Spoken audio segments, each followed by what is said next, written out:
रात के लगभग 1 बजे थे। सर्दियों का मौसम।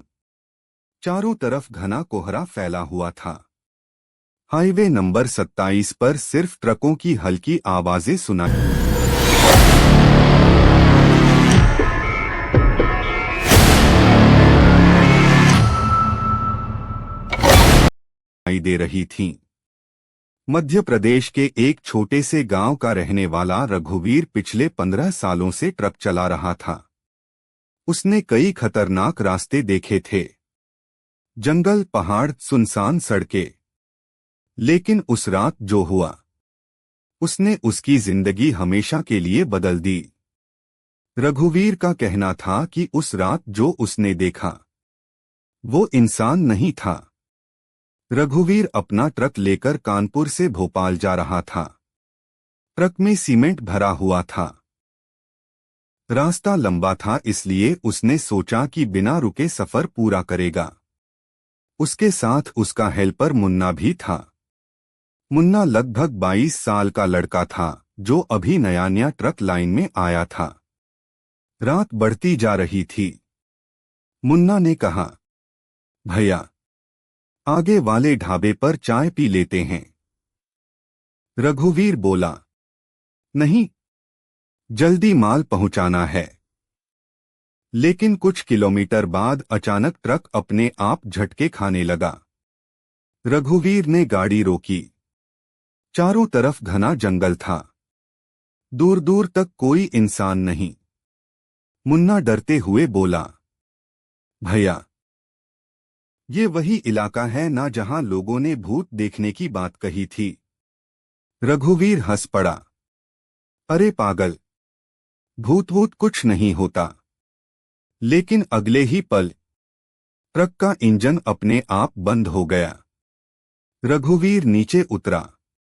उसने बोनट खोला। तभी उसे सड़क के किनारे एक औरत दिखाई दी। सफेद साड़ी, खुले लंबे बाल और हाथ में लालटेन। वो धीरे धीरे उनकी तरफ आ रही थी। मुन्ना डर गया। भैया, इतनी रात में जंगल में कौन औरत घूमती है? रघुवीर भी थोड़ा घबरा गया, लेकिन उसने खुद को संभाला। औरत पास आकर धीमी आवाज में बोली, मुझे आगे वाले गांव तक छोड़ दो। उसकी आवाज बहुत अजीब थी, जैसे दो लोग एक साथ बोल रहे हों। रघुवीर ने पूछा, तुम यहां अकेली क्या कर रही हो? औरत बस मुस्कुराई। उसकी मुस्कान देखकर रघुवीर का शरीर कांप उठा। लेकिन इंसानियत के नाते उसने उसे ट्रक में बैठा लिया। औरत पीछे वाली सीट पर बैठ गई। ट्रक फिर से अपने आप स्टार्ट हो गया। रघुवीर और मुन्ना दोनों चुप थे। कुछ देर बाद मुन्ना ने धीरे से कहा, भैया, पीछे मत देखना। रघुवीर बोला, क्यों? मुन्ना कांपती आवाज में बोला, उस औरत के पैर उल्टे हैं। ये सुनते ही रघुवीर के हाथ कांप गए। उसने शीशे में देखने की कोशिश की, और सच में उस औरत के पैर उल्टे थे। रघुवीर के माथे पर पसीना आ गया। ट्रक के अंदर अचानक बहुत ठंड हो गई। फिर पीछे से आवाज आई, गाड़ी मत रोकना। अब आवाज बिल्कुल इंसानों जैसी नहीं थी। कुछ किलोमीटर बाद उन्हें सड़क किनारे एक पुराना टूटा मंदिर दिखाई दिया। अचानक वो औरत जोर से चीखने लगी। उसकी आंखें पूरी सफेद हो गईं। मुन्ना डर के मारे रोने लगा। तभी ट्रक अपने आप तेज दौड़ने लगा। रघुवीर ब्रेक दबा रहा था, लेकिन ब्रेक काम नहीं कर रहे थे। स्पीड 80, 90, 100। अचानक पीछे से हंसी की आवाज आने लगी।